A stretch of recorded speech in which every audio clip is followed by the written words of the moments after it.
What if it rained food? What if Earth was a cube? What if we had 9 lives? What if bits could fly? It's absurd. If money grew on trees, if we didn't have knees, if we walked through life slightly magnetical, it's absurd.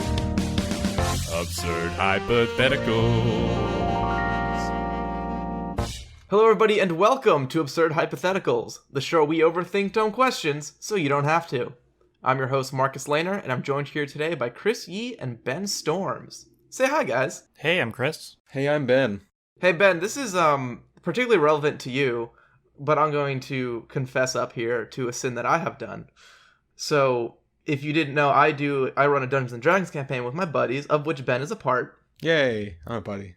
And one of the more recent things I did was make a huge item list for everybody to enjoy. And it has like weapons and magic items and above all cursed items, which are going to be cool items where there's a secret curse that they don't know about before they purchase the item. And so I did this about 2.5 months ago. I made this list, and we finally got around to actually meeting up and playing Dungeons and Dragons again. We're busy people. Very busy people. We do a podcast. Very busy. Yeah. And so I had this cool list of all these secret negative effects that were going to happen when they got these cursed items. And 2.5 months later, I seem to have misplaced it. That said, I had already committed, and you guys had already purchased all these items from this big list. So now I am trying to kind of remember what these items were, because they all had fun and ironic punishments for them. But I don't know what they are anymore, so I'm kind of remaking them up. I remember some of them, but I don't remember all of them. Well, fortunately, not all of them got purchased. Only some of them are a problem right now, so that helps. Yeah, it'll be interesting. It's gonna work out in the end, but I'm very upset with myself for losing the list. Like, I'm like, it's a secret, and then I lost it. I mean, it's probably somewhere. Like, you did it on your computer, right? So it's possible I did a second. It's possible I had two spreadsheets because I transferred things over once. But what I think happened was when I made the thing to send out to everybody else, I had hidden the column that had the curses on it. Okay. And it seems like I may have actually deleted it instead of hiding it, which is a big no-no in Excel. Don't delete things ever. Just hide everything. That's a good way to hide something. It's very effective. Yeah. Yeah, no one can find it, including myself. You. Have you thought of any that you'd like to share? Let's see. Well, the thing is, you haven't encountered the ones you've purchased. You guys haven't encountered what the curses are yet. Man, I won't tell. I'm here for the shits and giggles. You know this. All right, let's see. Let me pull up my list here. It's somewhere. Now all the items are gone. Also, in character, my character in our campaign would not warn anyone about something hilarious and unpredictable that would happen to them. So. Oh, I'm very excited. This one's gonna come up pretty soon anyway. So one of the things that was purchased was a Ring of Reserves, which is a small brass band with 3 glass orbs on it that have some magical power in them. So for those of you who don't play Dungeons & Dragons, you can only cast a certain amount of spells before you have to rest, and then you can cast spells again. This ring will let you cast more spells before you have to rest. Yeah. But the secret effect is every time you use one of these small little glass orbs, you have to roll on what they call the wild magic table, where you roll a giant 100-sided dice, of which I have, Sarah has one, which is awesome. It's a dice with 100 sides. It's basically a ball, but for some reason you can always tell which one's exactly on top. Yeah, it's pretty impressive, actually. It's pretty cool. But basically, in the book, there's just 100 random things that can happen, from like everyone turning invisible, or to turning yourself into a sheep, or there's one that's just like your skin gets very blue, and that's kind of it, which I really like. So lots of just random things. Every time he uses this ring to get extra spells, something random is going to happen. But they're not like bad enough random that he'll stop using it. So it's just going to make some very, very fun scenarios happen. If anything, it could actually be a selling point. Yeah, he might just use those. He might use those first instead of using his regular ones just for the funsies. So cool. So fun times. Yeah, that was a segue from our non-existent Dungeons and Dragons podcast. Or hypothetical podcast, if you will. Boom. We could hypothetically do a Dungeons and Dragons podcast. I know the rules, and Ben knows the rules, and I can teach Chris the rules. I know nothing about Dungeons and Dragons. And I think that's the perfect composition for a Dungeons and Dragons podcast. It is. Yeah. Anyhow, let's do the one that we do, which is hypothetical questions. And the question for this week is, what if Earth's surface was perfectly smooth? We should probably clarify exactly what that means, right? Yeah, so we were going to use the word flat. And then we just really didn't want people to think that we meant the Earth is flat. Yeah, that has the wrong implications. Connotations here. So the Earth is still a ball. In fact, it's even still an oblate spheroid. Mm-hmm. but there's no elevation change on land. We were gonna do it originally that all the elevation was the same across the whole world, but apparently it turns out that buries the entire planet in like 2.5 kilometers of water. Yeah. Yeah, that just means the entire world is ocean. Which we might do someday, yeah, but we're not doing admittedly it just a different hypothetical Yeah. question, but We didn't want to cover that right now. Right. Yeah, we're not doing that one now. So what we did is we decided all the land that is existing is flat, and I think we said, was it like 10 feet above sea level, or just... Something like that. Some like random elevation above yeah, sea level. I think 10 feet is what we had in mind. Just where it's like, you're not going to be, underwater in high tide, but Right. yeah. Yeah, so all the land is flat, No mountains, no valleys. no mountains, no valleys, everything's just kind of at, 10 elevation all the way across the Yeah, whole, right. all the land. It also doesn't mean that like there's no friction. There's still friction. All the ground still has its same like texture and consistency, but Mhm. it's just smooth. Mm-hmm. Yep. I don't know. There's probably a better way to word it. Everything is Iowa. Yeah, everything is Iowa. What if everything was Iowa? Is Right. the other way you can phrase this question. I hope Iowa is actually as flat as I think it is. I'm pretty sure it's one of those really flat ones, right? It's a flat state. Maybe. I don't know. How flat is Iowa? Iowa is generally not flat. Shit. Okay, well, sorry, Iowans. Pick a different state that is flat. Kansas? Is Kansas flat? I feel like Kansas would be flat. I literally have no idea. I'm just going to drag all the states until I find a flat one. By any measure, Florida takes the prize for the flattest state in the nation. What? That makes sense, Really? actually. It's all beach. There's not enough of Florida to go high. Right. It's a long, skinny state, and it's beach on both sides, so When you think flat, you think Midwest, though. yeah. I'll make this comment though. Florida, the highest point in Florida is 345 feet above sea level. So even in the flattest state that you can imagine, there is 345 feet of elevation change. That's no longer there. There you go. So that's the setup. I think we covered all the parameters, Mhm. Yeah, I think we did. which leaves us with Chris. You're going first. Yes, I will go first. So for my answer, I wanted to look at like water and specifically rain, what happens to rain. So right now in our world, when it rains, it drains into rivers and then rivers drain into the oceans. And that's like how water works. Yeah, it flows downhill. Yeah, it flows downhill because of gravity. That doesn't necessarily happen in our case. So first I would just look at like the importance of mountains in general for water. So people tend to call mountains like the water towers of nature. So like it stores water in the form of like snow and ice. And then when it warms up, it slowly melts and it distributes it to like ecosystems below through the rivers. And pretty much all major rivers originate from mountains. So it's like, what happens if we don't have any mountains? We don't have that natural distribution system. Right, where does the water go after it rains? Right. Does no one have like water anymore? That was like my first instinct when I heard this question. And the answer is actually no. So mountains, like if you're in a specific spot and there's a mountain between you and the ocean, what happens is what's called a rain shadow, where the water from the ocean evaporates, it condenses into a cloud, goes to the mountain, and the mountain sort of forces the rain to precipitate, and all that rain is concentrated onto the windward side of that mountain. And then that water goes, it like flows down on that side of the mountain. But on the other side of the mountain, the leeward side, all the air on that side is completely dry. So it blocks out the rain, and what happens is the desert forms. So that's kind of why deserts exist, is because mountains are there. So if there are no mountains, then instead of all the rainwater concentrating in one area and then distributing that way, it's just going to distribute like naturally and like more evenly. So all deserts are going to go away, or a lot of deserts. I don't know if all of them, but Yeah, I looked into it. Apparently, so the Sahara, for example, is a unique case in where the reason the Sahara is so dry is more that it's on the equator, and it's in this band where it's getting so much direct sunlight that's like not angled or anything, which makes it more intense, that it's just like right. actually dries out that way, so that doesn't precipitate there very much. I know there's also something with the winds where like there's bands of winds above and below the equator, but then it's almost like more of a dead zone in the middle, or maybe it's not actually exactly the equator, but there's like a space between like the main like trade winds that has less wind coverage, which makes it dry out more.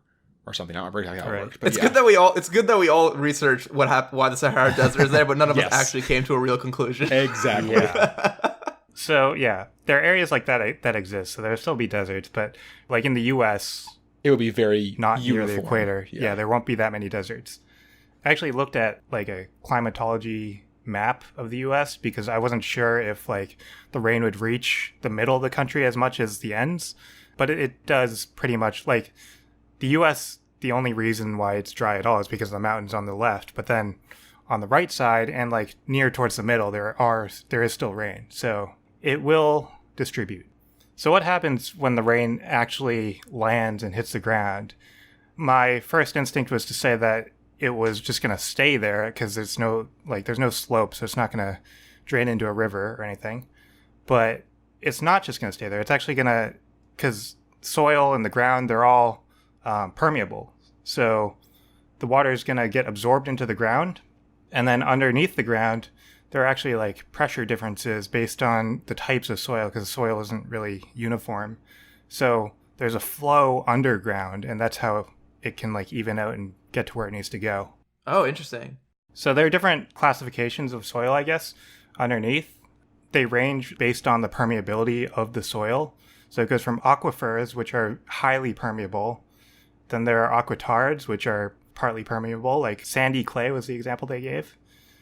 Aquicludes, which are porous but impermeable. So they have like little pores in them, but they don't actually let water through. Such a tease.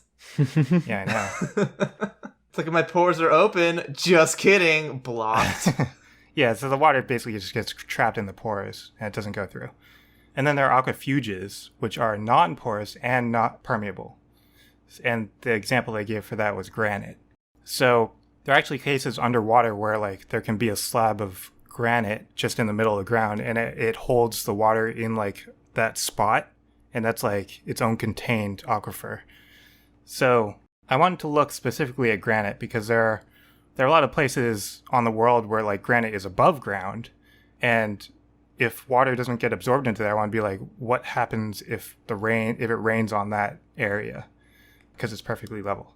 So to look at this, I had to look at a property called wettability, which is basically just the property of when water goes onto a material, how much that water spreads out or how much it beads up. Wettability is such an incredible term. That's such a Yeah. that's like such a It's made up fucking word. like Budweiser ad campaign word. Like, Yeah, exactly. It's like it's gonna be like the tagline of the next Bounty product. right. Yeah. Our paper towels give you maximum wettability for minimum cost. Super wettable. Oh, that sounds dirty when you say it that way. Yeah, it does. All right. Anyway. Anyway, yeah, wettability is measured through the contact angle, which means it's like at the interference of the solid, liquid, and gas. So in the case of water on a surface, the surface is the solid, the water is the liquid, and then the air is the gas. So the angle that it's kind of hard to describe without a diagram, but it's just at the interface if it's like bulged out or inclined inward, the edge of the drop. So impermeable doesn't necessarily mean that it's going to bead up like a circular drop. It could spread out if it has high wetting properties. Let me try to wrap my head around it. So if the rain comes on something, if the rain comes on it and it's permeable, you need to know how wettable it is. So if an object has high wettability but it's impermeable, then the drop will go onto the surface and it'll spread out as like a really thin coat on the surface. Oh, okay. Oh, okay. If it has low wettability, then it'll beat up into like a spherical ball. That Got makes it. sense. Okay, now I understand. So we want wettability? I don't necessarily know what we want, What do we but want? what's going to happen on Wettability. granite? I wanted to look at specifically what happens on granite. So I looked at like if granite is wet. I don't know that the word, like, is it wet? What's the Well, word? granite can be wet. Yeah. Or like the wettability of granite, I Yeah. guess is what I'm trying to say. So what causes wettability and like what influences it is the surface energy, it has to do with like the interaction of molecules and bonds at the surface is kind of complicated. But like when people talk about surface tension in water, they're actually talking about the surface energy between the water and the air. Okay. But you can have it with other things like solids and liquids. Yeah, when you start talking about wettability and surface energy, I'm starting to wonder if you just like were on like a what do they call them? Not astrology, like an astrology shop or something. I got a book about chakra energies. Like what's the thing where you like put tiny amounts of something in water and dilute it like a bunch? Homeopathy. Homeopathy, yeah. Yeah. The soft sciences, as we call them. Yes, because they're so wettable. Homeopathy is about maximizing wettability and surface energy. This is actually a pretty legitimate scientific thing. No, yeah. There's Sure. It got really in-depth and kind of confusing when I was looking up things. So I kept it kind of general. But with surface energy, or with wettability, they kind of like split it up into two categories for a material. It can be either hydrophilic, which means that the contact angle is less than 90 degrees. So like it's a shallow drop, like droplet. And then hydrophobic, which is the angle is more than 90 degrees. So like it looks like a ball. So low surface energies means it's hydrophobic. So where does granite stand in this scale of wettability? I looked at a bunch of different materials and their surface energies. So a material with high surface energy, they're like metals. So like copper or platinum have really high surface energy at like, it ranged from 1,300 to 2,600 megajoules per meter squared. That's how surface energy is measured. And then low surface energy are things like plastics. So plastic has around like 32 megajoules per meter squared. And granite is somewhere in the middle. It's on the lower side. So it's at 50 megajoules per megajoules per meter squared. So it's pretty low. And it turns out that water on granite has a contact angle of around like 80 to 90 degrees. So it's like right on the border of hydrophilic and hydrophobic, but it still sort of beads up. It doesn't spread out a lot. So I want to see, like, in the world, are there sites that have just like really, really large slabs of granite? Because like if there's a huge mountain of granite, it's not a mountain anymore. It's just a really big slab. Right. So there are a few. The first one I looked at, it actually isn't a mountain. It's in a place called Mount Airy, but that's just the name of the town. Not to be confusing. Right. Yeah. But it's actually a quarry where they like mine granite. So it's actually the largest open face granite quarry in the world. And it is 60 acres large, which is around 66 football fields. Wow. Okay. That's a lot of granite. Yeah, it's a lot of granite. But we have bigger things too. So Don't worry, we have bigger granite. In Georgia, there is Stone Mountain, which is called the largest piece of granite in the world, largest exposed piece of granite in the world. And it's actually a mix of quartz and monzonite. So they're full of shit. Quartz, monzonite, and granite. It's a mix of those. So I didn't know exactly what the permeability of the quartz monzonite was, but it's probably low permeability, and it probably still applies to our thing. But this mountain has a 5-mile circumference, which sort of equals around like 1,200 acres, which is 1,400 football fields. That's bigger. That's bigger. And then like in Yosemite National Park, there are like a bunch of different granite cliffs and domes and all sorts of stuff. So there's a lot of granite in there. And it's just like one big granite rock. That's crazy. Yeah. There's one specific one called El Capitan. It's a cliff. It's made almost entirely of granite. That's the one. There's that documentary about the guy who climbed it free. Or I think it's called Free Solo. Yeah. Who climbed it with no ropes or anything. Okay, I'm just gonna say that seems crazy to me. Oh, it's absolutely. So for some context on that, so like that is a thing that people like advanced climbers will do, is climb on their own without like any supports. It's a very, very small like proportion of climbers who do it, apparently. And Tom Cruise does it in Mission Impossible 2. This is true. From my understanding from watching that documentary, even that small, like, pretty crazy group of people who do it thought that he was insane for doing it on El Capitan. he thought that they thought it was like absolutely nuts to do. I imagine it would be a rapidly shrinking percentage of rock climbers that are climbing without safety equipment. It's sadly kind of true. Yeah. However many they started with, I can imagine it being a rapidly shrinking group. Right. So yeah, all these granite features exist, and now they're just super flat surfaces. So whenever it rains at one of these surfaces, it's perfectly level. It's not going to drain. The water's not going to drain out.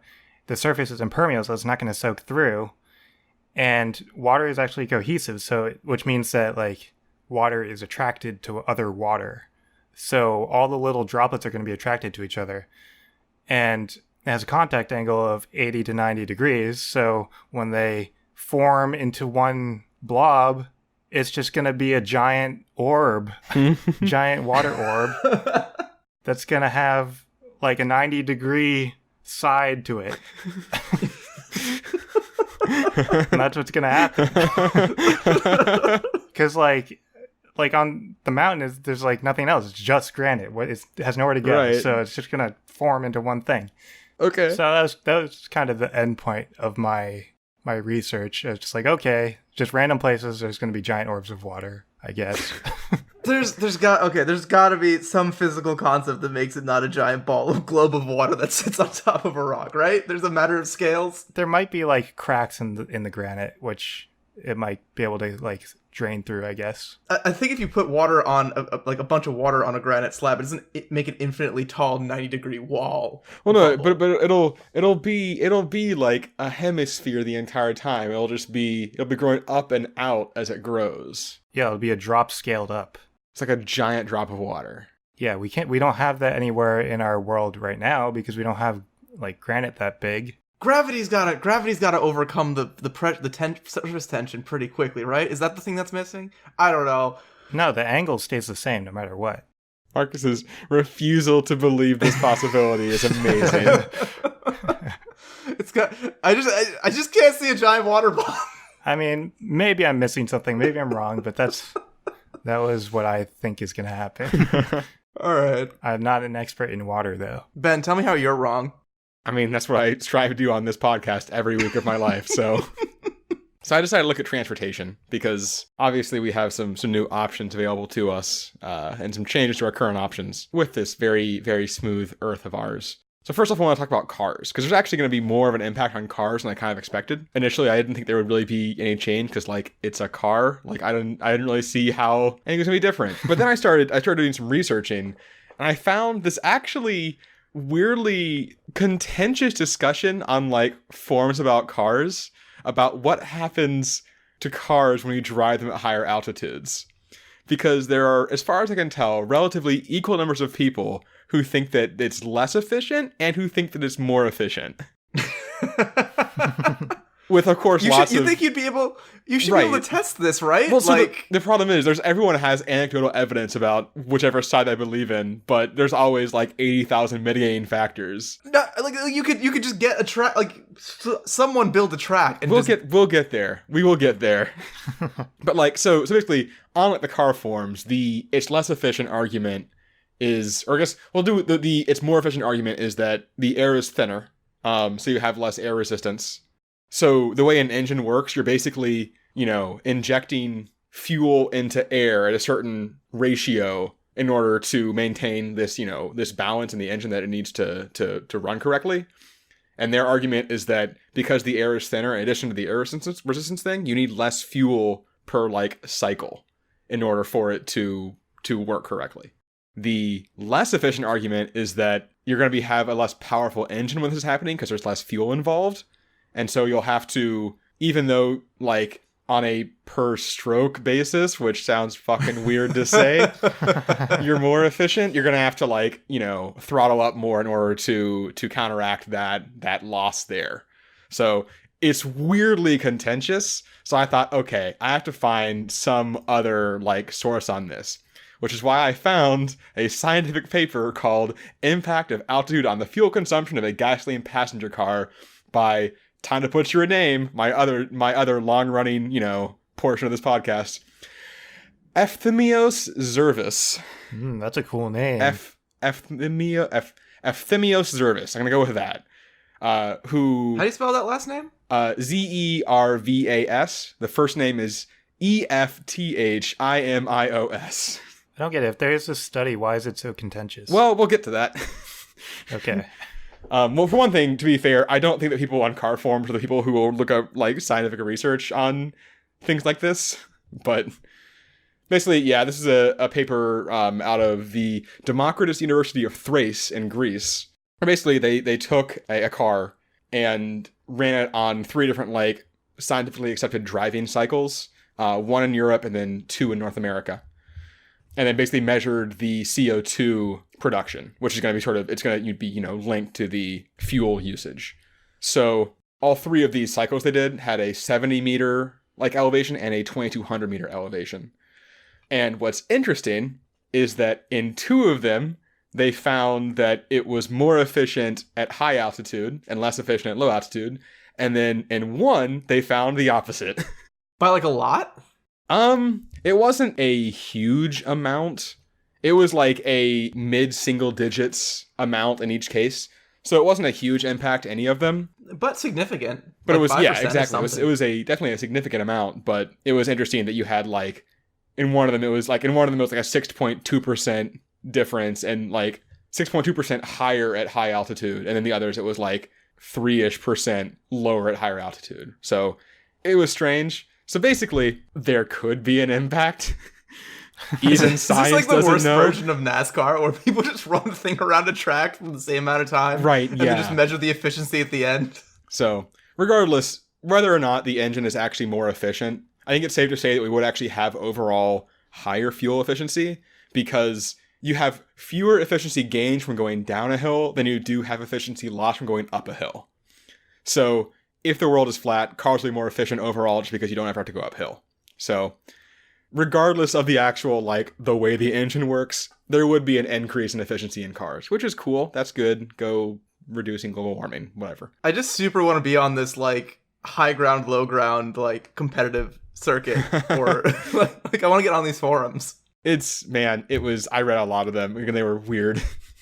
Because people got weirdly, like, into this argument. You cannot win, Schumacher. I have the high ground. The next thing I looked at was, as an idea, instead of having, these highways and everything, what if we had trains just everywhere? Because one of the big barriers to building like new train lines and stuff is that it costs a lot to actually, change the elevation, to either, dig out or build up or whatever. The actual just like track itself is a very small portion of that cost. So what I really wanted to figure out was what proportion of that cost it was. And for a while I had trouble finding a good like actual way to get that information, because all I could find was like contracting companies' very broad estimates of how much it costs like per mile. But then I eventually found a data source, which is the Federal Transit Administration Capital Cost Database, which I got way too excited about because I'm a huge nerd. I like data. Shut up. That sound like something you should get excited about. Yeah, it was like a Microsoft Access database with like 54 federally funded transit projects in it, with like line by line breakdowns of all the costs. And once again, I'm a huge fucking nerd. So anyway, I looked at specifically, I tried to find something pretty recent and something that was at least partially underground, because I thought that would give us a pretty good like idea of, that cost. So I looked at was the Atlanta-MARTA line Dunwoody extension, which was a 1.85 mile extension, partially underground. They did it over the course of 4 years over Atlanta around, I think it opened in like 2000. So 1.85 miles, they had 3.7 miles of track because you had, both directions, obviously. That was $335 a foot. So overall, a little over $6.5 million in track. There was a line item on here that was just called Bored Earth Open, which I'm assuming pretty much encompasses all digging that was involved. The quantity on this was just 4,200. I don't know what that means. They didn't give a unit. 4,200 digs. If it's also feet, that's about 0.8 miles. It was like 43% of the distance of the extension, which seems kind of reasonable. So I'm going to guess that's what it was, but I'm not going to, quote that because, once again, just said units. Who the fuck knows? I like data sets without units. Me too. Apparently, whatever it was $9,276 per unit, which was $38.96 million total. So all of that boring was roughly 6 times more expensive than just like the actual track itself. And to get some scale from the same project, because it had like everything in here, once again, got way too excited. There was a station they built as well. The elevators for that station were about $540,000 each. So the track would have cost about 12 elevators worth. Whereas there was also a 3,075 space multi-story parking structure that was built that cost $26.5 million. And the boring was 1.5 times the cost of that. So much more expensive to move dirt around than lay track is kind of the main takeaway here. So whether this be more like efficient, financially than making highways, I found a cost per mile of various like types of highways that it looks like the Arkansas like Highway Commission did back in 2014, and a 4-lane freeway in rural other, which is basically the categories were urban, rural mountains, and rural other. So I went with rural other. Oh, I thought you said Udder. I thought there was a town called Udder. Like No, the rural town of Udder. They got cows there. Rural other. That was about $6,750,000 per mile for a 4-lane freeway. So that would be a little under $12.5 million for a 1.85 mile stretch that would like what we were talking about with this rail construction, which is almost twice as much. Oh, cool. So they're half as expensive for make trains. And I mean, it would be not quite that much because there would still be some there would be some other costs as well with, stations and stuff. There'd be some other costs. Other costs, exactly. But it would be a more cost-effective method than building new highways. So I imagine we would still have some highways, I'm sure, but I would not be surprised if rail transit would be much more heavily invested in, just because it's a much better investment. And like one of the big things, I imagine that most instead of 18-wheelers, there'd be a lot more freight trains, which obviously are a thing already, but I think we would have enough of a network to support more of that, which would be good. And then finally, something that Marcus thought of, I'm going to, credit you on this one. At high altitudes, the wind is faster for various reasons. And Marcus theorized that a lot of that wind speed increase would just happen at ground level now. Because there's nothing to block the wind. The wind can just go forever. It can just keep going. Exactly. So that was Marcus's theory, and that we could then make, in his idea, once I said I was doing transportation, wind trains, which sounds fucking cool. So I was on board for this. There were already some complications because it couldn't be just sails because the wind could be going in the wrong direction or whatever. So you need an engine too, but you could a hybrid. Yeah, it's hard to tack. It's hard to tack in a train. Right, exactly. You're kind of limited. So you could a hybrid thing where you had the sails, you could raise and lower them, but whatever. But I actually found out there's even bigger issues beyond that. That means that I don't think there's much of a wind increase as Marcus wants, unfortunately. So friction is a portion of the reason that the wind is slower at ground level, but there would still be cities and still be forests, which would cause friction. And additionally, there's just some friction from the ground as well. Friction would be less, but would still be a factor. The bigger thing, there's 2 other big impacts on wind speed. One, this one's kind of weird. It's a pressure differential thing where because air tries to go up, it winds up being faster at higher altitudes because that wind is moving up effectively because of the pressure differential. And then just beyond that, air density, when air is less dense like it is at higher altitudes, it moves faster, and when it's more dense like it is on the ground, it moves slower. Yeah, I think the air density is probably the biggest one. Yeah, that's the biggest one. I like that you made it really clear that this was Marcus's theory so that you could prove it wrong. You don't have to point that out. People can figure that out on their own. So one thing that would have been cool. So because I did look into it slightly just for my own fun. So wind speeds are higher on flat Earth. I'll say that. So the way I use it, so basically I just compared the land air speeds to the ocean air speeds, because ocean is basically our scenario. It's basically flat. Mm-hmm. So ocean average speeds are about twice as high as the land speeds. What's cool is how predictable the winds would get when there's no landscape and things to get in the way. Because what drives a lot of surface winds is during the day, the ground heats up faster than bodies of water. And water stores heat better than land. So at nighttime, the sun beats down all day, warms up the ocean, warms up the land. At nighttime, the water's still warm.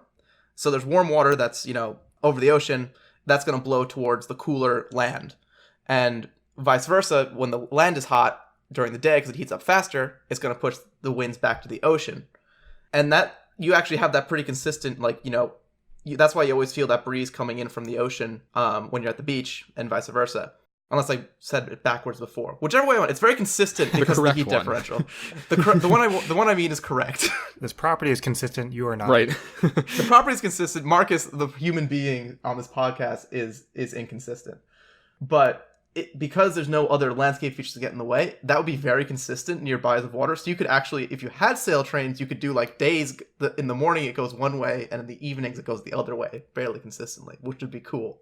I want a sail train, but it's just not this episode. I do too. Also, by the way, it was really annoying trying to Google wind-powered trains because, like, a couple years back, the Netherlands started doing all of their trains as electric based off of wind power, and every newspaper decided to call it wind-powered trains. So that's all I got. That happens a lot in our research, where one stupid person does one stupid thing with all the keywords, and Google can't get over it. Yeah. Anyway, that's what I did. Trains are cool. I looked at trains a lot this week. It was fun. Marcus, what did you do? Choo-choo. Trains construction data, having fun. So I kind of went in I was looking at like evolution about how animals react to things being flat, seeing what animals like require the different landscapes to do, to survive or hide or do all these different things. But it was kind of a tough data set to parse because it was like all animals in a question that's nobody's asking. So besides some base level stuff, I came across some cool stuff with actually human hunting. Ooh. For when we were a developing species. Oh, I thought you meant hunting of humans. No, not hunting of humans. Oh. Humans that are hunting. Most dangerous game. So I'll start off with some basic stuff. It would actually get a bit easier for us, early humans, I'll say, because our main method of hunting is what they call persistence hunting. So when we became, when we evolved to be bipedal, part of the loss that we have of being on 2 legs instead of 4 is that we're actually slower. But what we get is better efficiency of movement, and we can actually have a lot more endurance than even like, 4-legged animals like a deer or something. We can just outlast them. Like, we can run all day. Look at all these marathon runners and whatnot. Animals can't actually do that very well. And another big part of that is actually, interestingly, our becoming hairless. I always kind of thought that we lost our hair because we kind of just lived in, warm areas and didn't need it. But it was actually, we're in warm areas, and it actually helps us not having all the hair around us. 1, because it's a little bit cooler, but 2, it actually makes sweating a effective cooling method. If you have fur, sweating is actually not helpful, which is why dogs and all these things pant to cool down instead of, just... Some animals can't sweat, but even ones that do sweat it doesn't cool them down. Their fur just gets a little bit damp. So we are very good at persistence hunting. And basically, the way you persistence hunt effectively is you find the animal, you chase it away, it's faster than you, so it outruns you, and then you have to be fast enough to track it in order to catch up with it again before it can rest fully. You just wear it down over time. If things are just flat, it's going to be so much easier to track where this animal goes. This is true. Because it can't just, crest over a hill and be gonzo. You can just, watch it go. And even if, there's bushes or trees or stuff in the way, there's just so much less environment to get in the way of you tracking this animal that you are going to be in much better shape. And that kind of goes into, my next point, which is scouting, which, again, it almost gets too easy when everything is flat. Because if you just build a thing that is the tallest thing, you can just see for forever. You can just look for miles. And so you can spot herds of gazelle or whatever animals you're hunting that day from just miles away. And then communication, too. If you just have, the tallest tower and you're looking at the other tallest tower, communicating between them is just, trivial. You just, hold up some flags or smoke signal or whatever you want to do. Light a flame, Lord of the Rings style. Yeah, you can light the beacons, however you want to do it. Would evolution just make everything a lot taller because being small isn't really helpful for hiding anymore? Well, being small is kind of helpful for hiding because then you can be in the underbrush. Oh, that's fair. Okay. So basically, being tall lets you can see, but you get seen, Mm-hmm. and vice versa. If you're small, you can't really see anything, but you also don't get found. We'll develop retractable necks. And then another thing, persistence hunting, we did that a lot more earlier. When we kind of stopped persistence hunting as much is when we figured out horses. Once we can chase things down with horses, we just have a ridiculous hunting advantage on any flat grounds. So we're off to pretty good shape. But what got me really into this, and maybe want to explore this more, is a technique that Native Americans used, actually, which was called buffalo jumps. Oh, I know buffalo Buffalo jumps. That sounds fun. Buffalo jumps are. I mean, they're something. It sounds fun. Probably. Is it actually fun? It's not actually fun. Aw. So what a buffalo jump is basically a way to hunt buffalo en masse, where the idea is basically you find a big old cliff, and then you chase the buffaloes over that cliff. That's not fun at all. The fun part of it is my favorite part about this is they have what they call a buffalo runner, who would place himself equidistant between the herd and the cliff on the opposite side of the hunters, and the buffalo runner would be underneath the big buffalo skin and have a hat with buffalo horns, so he would be disguised as a buffalo. Oh my god. And once the buffaloes get spooked, he's the first one to sprint off, and so the herd follows the buffalo runner to the cliff. And then the buffalo runner either has like a preset alcove that they can jump into, or like connects to a rope and like hops over like the edge a little bit. And so the buffalo runner needs to kind of do the jump to convince all the other buffaloes it's okay. Oh wow. So that's awesome. So buffalo would jump off a bridge if all their friends did it. Exactly. Actually, Well, only if one of their friends. dumb- Yeah. Yeah. If one of your friends, who may not have been one of your friends, if someone in one of your friends' disguise jumped Yeah. off a cliff, would you? Answer yes. If someone wearing one of your friends' skin as a clothing. So I want to see if you could, still do buffalo jumps even if you're on the flat Earth. So the first thing is if you just make a big hill, which you actually will probably need like a very, very tall hill. And I don't really think, especially, early Native Americans could manage a construction feat of that high reasonably. Like, it's going to be tough to build it's got to be at least like a 15, 20 foot drop. It's gotta be tall. And it has to be sheer on one side. Also, would the buffalo run up a hill if they've I don't think so. I think they would just avoid it. Yeah, so it's also that too. So that I bet on that one pretty quickly. And I'm like, well, the only land feature we have left after that is water. So can you just put them in a big pond, drown them? You can lead a buffalo to water, but you can't make them drown. Yeah, because buffalo can actually swim pretty good. Oh, well. I watched a bunch of videos of buffaloes just very easily swimming across Well, there we go. big rivers and large bodies of water. So water is also really not doing it for you. And then there was another thing that still exists that would now be flat is a volcano. Whoa. So Interesting. So what you could do? So you could if you lead the buffalo to a volcano, you could drop them in a volcano. Now this one has some I problems. mean, yeah, I As can you already might see imagine. problems. So to kind of get an idea of the without how hot volcanoes are, there are videos of people cooking things either on lava flows or above volcanoes themselves. And so if you have a fairly fresh lava flow, you can cook something it has to be a few feet above it. But if it touches, if it falls off, anything less than a couple feet is going to ignite and incinerate anything that's meat. So the problem is you can get the buffalo, you can kill the buffaloes, but they're just gonna ignite and flame and be not gonna be unusable. usable. Yeah, you can't really eat a buffalo once it's ash and skeleton. Right. So what you would need to do is you would need to set up a platform above the lava where you have it at the right height where it would be hot enough to kill the buffalo, and then you can pre-cook them a little bit on that. But Do a volcano diving board. I also don't think that with what the Indians were doing, you'd be able to create a platform that one was strong enough to hold buffalo up, and two, be heat resistant enough to not just ignite itself in fire, with lava. The other problem is too, if any fluids or water or anything falls on the lava pool below, it releases a really hot jet stream, or the lava can splash up and into what you're doing. So if a buffalo sneezes, it could light your whole shit on fire. So sadly you probably can't do the lava. You could maybe theoretically get away with a stone bridge structure, if maybe the Romans could do it. If you get a hot bridge with a gate at one side so that they're trapped on it long enough that they heat stroke to death. That could be one method. But there's better answers, and the answer I think is the best is quicksand. Mm. So you can Indiana Jones and stuff. So there's some debate whether this actually works or not.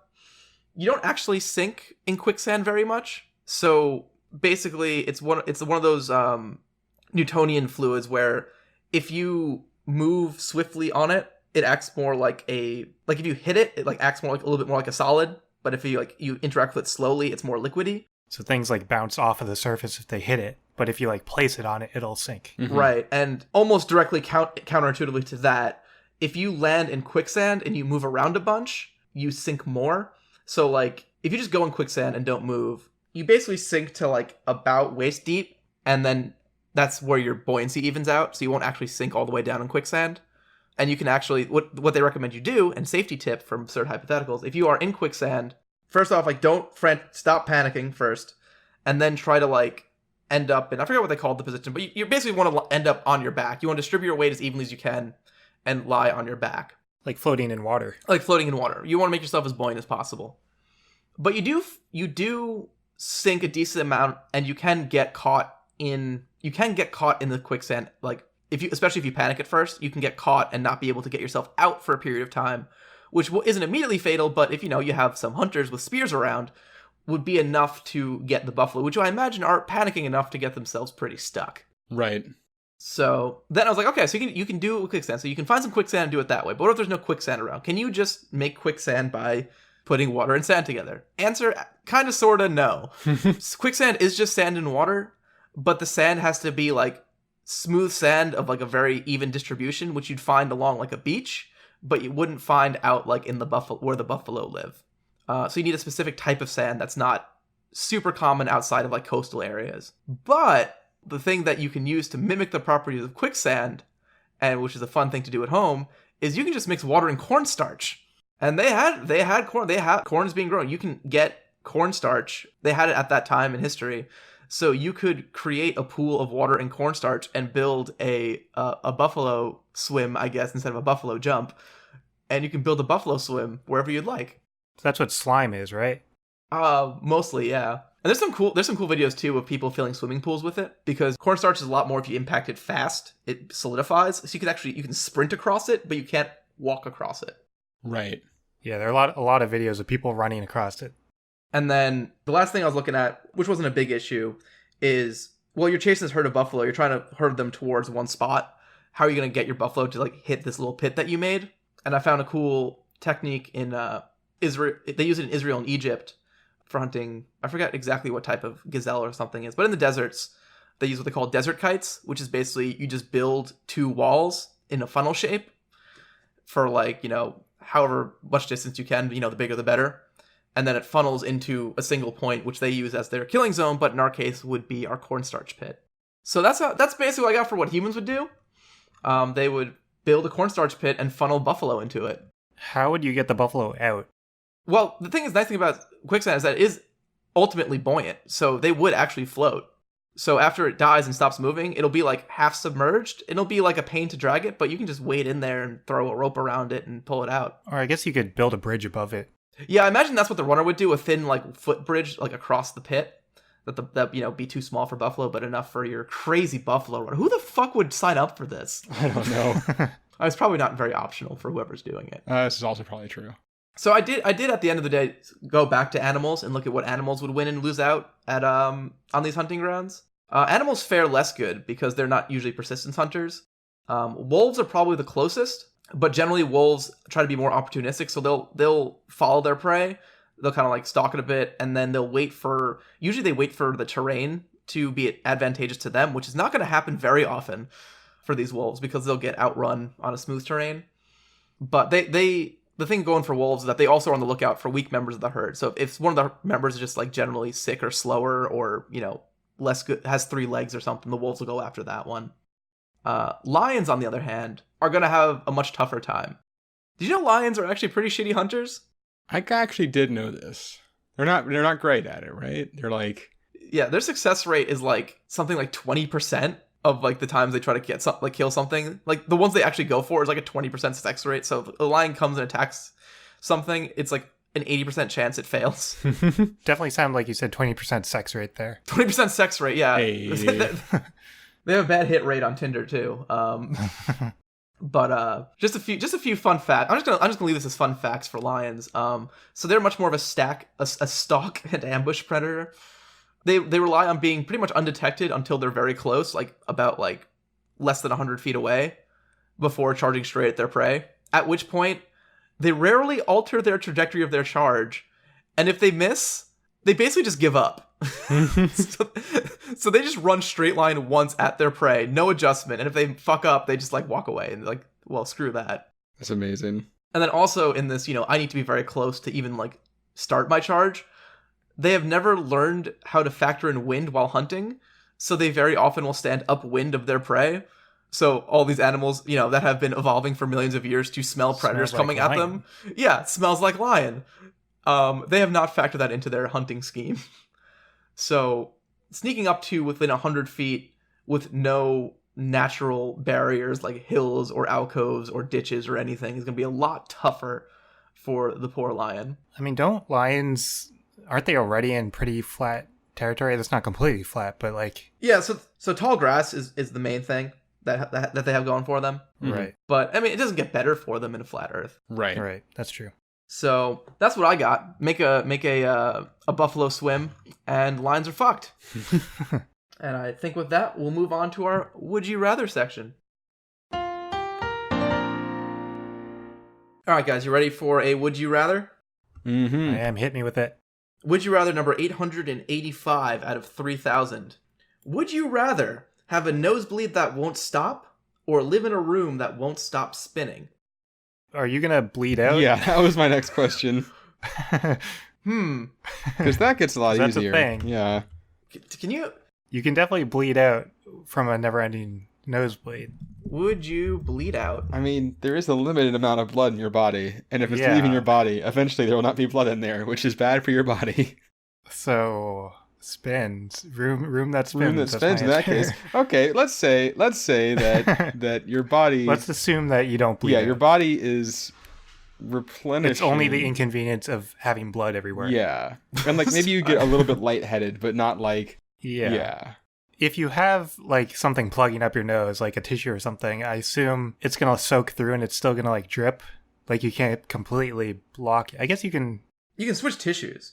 I guess you could seal it somehow, right? If you. Well, but then won't it just like run down your throat? Isn't that? Yeah, that's true. It's not No, great. I mean, tissues absorb a certain amount of liquid and then you just replace it. Well, no, but like you can't like seal your nose with like. You can't like waterproof it. Yeah. Which I guess you could, and then Ben's right. You end up swallowing it. Which isn't great. Although, if it's a theoretically infinite, hold on a second. Donate blood through your nose.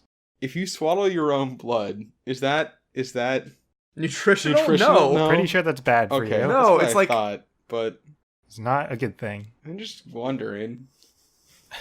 Looking for the upside here, guys. But you would have an infinite amount of blood. I don't know if that's necessarily part of this hypothetical, but you would be able to donate. It may be safe to drink blood in small amounts, assuming blood is disease-free. Healthy human blood is rich in iron. Our bodies have a hard time getting rid of excess iron. If you drink more than what you might consume when eating raw steak, you're at risk for iron overload. Okay. Uh-oh. So that's a bad thing. I am Iron Man. So you probably don't want to plug up your nose. You want it to leak Yeah. out. You don't want to swallow it. It actually sort of complicates eating then too. Oh, everything's gonna taste like shit. Yeah, I mean, you could just like always have your face tilted down and then just drain out of your nose, and then because you can do that thing where you like sort of internally plug up your nose and then like only breathe through your mouth. Yeah, so you can manage a nosebleed. Like a nosebleed's always inconvenient, but it's manageable. Right. But you can like We actually haven't even do other talked about. stuff. Let's talk about the other side of Yeah, of let's the do that. equation. Yeah. So the room is always spinning. Important thing: does it just feel like it's spinning, or is it actually spinning? No, I think it's actually. I assumed it was. I was assuming the other way around, but I don't remember how you worded it. Shit. I How's lost the it question. exactly? How's it worded? Would you rather have a nosebleed that won't stop, or live in a room that won't stop spinning? Okay, so the room itself is physically spinning. If the room is literally spinning. So here's the thing about that. You will adjust to that. Your inner ear will adjust, assuming it's a constant spin. However, as soon as you leave the room, you are so fucking fucked, it's not even funny. so fucking Well, you're not so fucking fucked. I mean, it's just as bad as getting into a new spinning room. I don't know. You're gonna fall over, but I think you'll adjust. I think it's going to take a long time to adjust. You can adjust pretty quick. You're gonna have like an outward force, like pushing you to the ends of the room, right? Not, I mean, it has to be spinning very fast. Well, yeah, I guess we didn't specify how fast it's spinning. Yeah, if you're in a fucking carnival ride the whole time, yeah, that's gonna be a whole different hypothetical again. But let's keep it as slow, like a. Well, if it's like super slow, then it's not. Then it's an easy choice. Yeah, you're not just like a rotisserie chicken. Like Okay, so medium spin, like medium spin, one that's not throwing you against the wall, like like a Like a merry-go-round. merry-go-round. Yeah. Yeah, I'm glad we came to that idea at the same time. yeah, your cups would stay where they are on the table, but it is like fast-ish. I understand that if you spent like a full day in a room spinning that speed and then got out, it would. I mean, I don't have any science to back me up on this, but I think it would take a little while for your inner ear to adjust. I also feel like at that speed, you would still have, like, anything around would still roll to the ends of the... This is probably true. There would be some minor Yeah, inconveniences. it's not that undoable though, because like my apartment is just the floor is shitty and it's slanted, so Yeah, you same know with things mine. roll around my Yeah, like it's common. it's funny, we have a like one of those just exercise balls around, and if you put it anywhere in the apartment, it'll just like roll to the same spot every time. Yeah, I don't know if you stay in a spinning room for an extended period of time, will you get dizzy? I don't think so. I think you'll be dizzy at first and you'll stop being dizzy. I guess it depends on if you have, like, if you're looking at a window, you might get dizzy, right? If Yeah, you you have a might frame get of like, motion reference. sick. You might get motion sick. Yeah. Because you would have adjusted to the rotation, but the world would be spinning. Right. Also, inviting anyone over sucks. Yeah, that too. Which you can How does, just like, not the- invite people over. How does the entrance of your room work? Like, leaving and exiting your room that's spinning. Well, you have to hop. I imagine it's like you live in one big room, or like your whole house kind of, and then I guess your room is circular. It's probably circular. oh yeah, I mean, well, circular. Oh yeah, well, it would be better if it was circular. Otherwise, like you could jump out your front door and you just get Yeah, smacked by the clip by your corner of your house, house. Get clipped, which would be awesome because you're so disoriented. So you know you have to Right. you have to make forward progress. You don't get clipped by your house. So you just like jump, trip, and get smacked by your house like all the time. The thing is, the spinning room, it's only the room you live in. So whenever you leave your room, you'll be fine. There'll be an adjustment period, but you'll be fine. The bloody nose is all the time. There's no breaks. So it's basically either large disruption at a few points throughout your day, or minor disruption all the time.